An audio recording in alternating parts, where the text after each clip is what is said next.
ඔළුව රිදෙනවලු. ඒ මොකද? ඔය දෙන්න මොකද? එයාට කාන්තියක් වේලු. කලන්තේ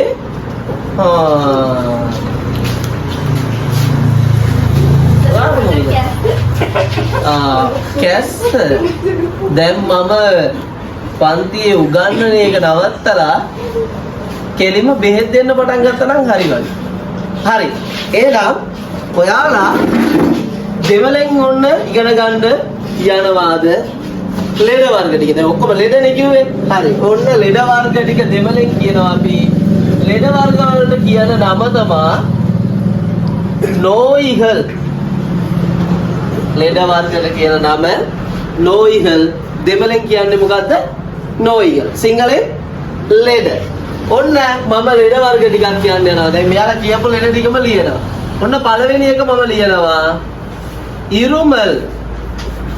මොකද්ද? ඉරුමල්. ඊට පස්සේ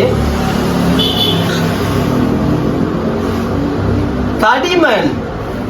තඩිමන් කියලා කියන්නේ සෙම්පතික්ෂාව. තඩිමන්. ඔන්න ඊළඟට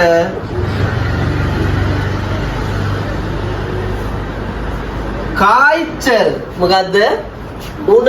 කායිචල් කියන්නේ උණ. ඊළඟට ඔන්න දැන් එක එකලා කියපු ලෙඩක් මම ගන්නවා මේකට.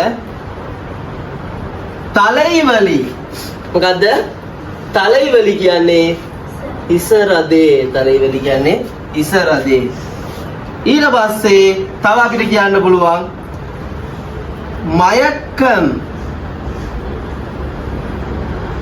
මයක්කම් කියලා කියන්නේ ක්ලාන්තය. දැන් අවිලා අපි කිව්වා මයක්කම් ක්ලාන්තය. ඒතර 1යි 2යි 3යි 4යි 5යි. හරිද? මොන තව කියනවා වාන්දි.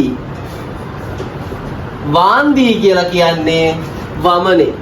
වාන්දි කියලා කියන්නේ වමනේ. ඔන්න තව කියන්න පුළුවන් මොනවද? පල්වලි.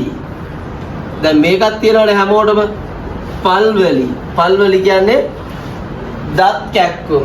පල්වලි දත් කැක්කුම. හරිද? තව මොනවද? තව අපිට කියන්න පුළුවන්. කියන්න බලන්න. මොකද්ද? දැන් මේකත් කියමුකෝ ඔන්න. වයිට්රුවලි. වයිට්රුවලි කියන්නේ බඩේ කැක්කුම. ඔන්න පොදුවේ ඔයාලට ඉගෙන ගන්න පුළුවන් ලෙඩ ටිකක් ඔන්න මං කිව්වා. සිංහලෙන් දන්නවා හැමෝම. දෙමළෙනුත් ඔන්න කිව්වා.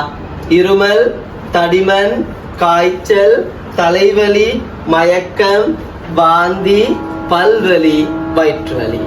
ඔන්න මේක ඔයාලට ඉගෙන ගන්න පුළුවන්. ආයෙ ලෙඩ කියද්දී මෙහෙ විදියටම කියන්න පුළුවන්. හරි.